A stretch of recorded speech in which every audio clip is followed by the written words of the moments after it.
I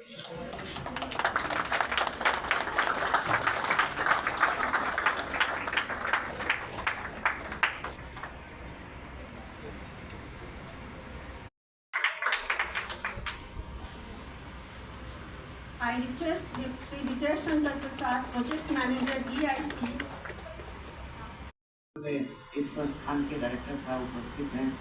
अभिलाषा जी हैं जो GM DIC हैं, यहाँ हमारे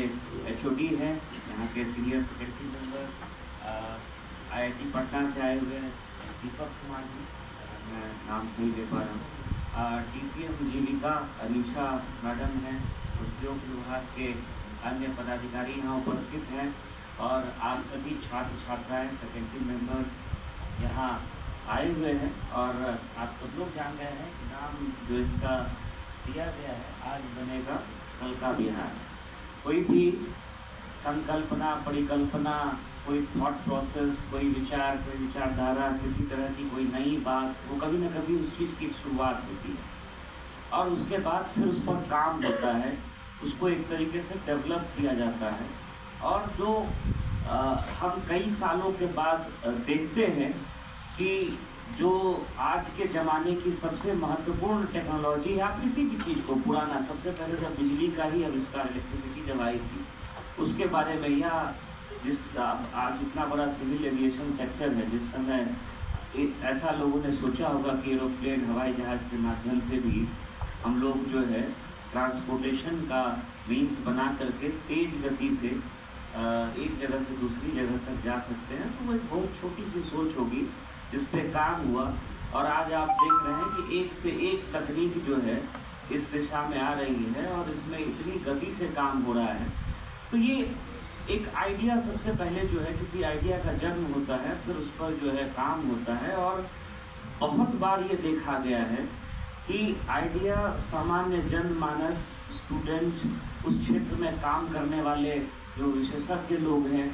जो बुद्धिजीवी, जो बिजनेसमैन हैं, स्टूडेंट्स हैं, उनके बीच से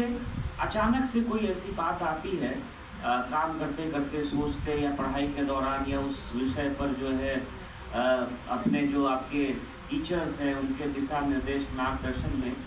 कि आप फिर उस चीज़ को लेकर के जब आगे बढ़ते हैं तो न सिर्फ आपकी पहचान बनती है, बल्कि उस आइडिया के कारण उस सोसाइटी की जो है एक अलग उस रूप में देखा जाता है। और उससे ये हम लोग डिसाइड करते हैं कि हमने उस प्रॉब्लम को सॉल्व करने में जो प्रयास किया, उसके प्रयास से क्या परिवर्तन हम लोगों ने आम लोगों की ज़िंदगी में लाया है।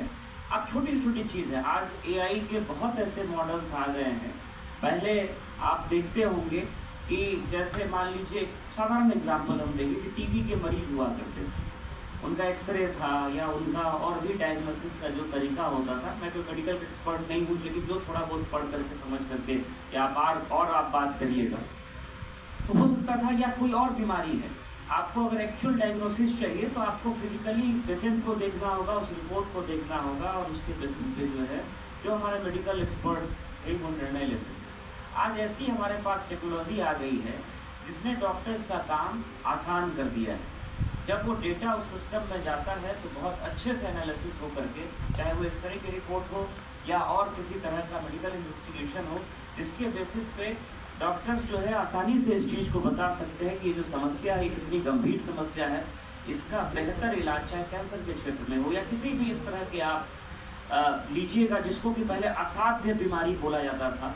जिसका कि इलाज संभव नहीं था। तो ये जो नई तकनीक आई है और नई जो सोच आई है, आप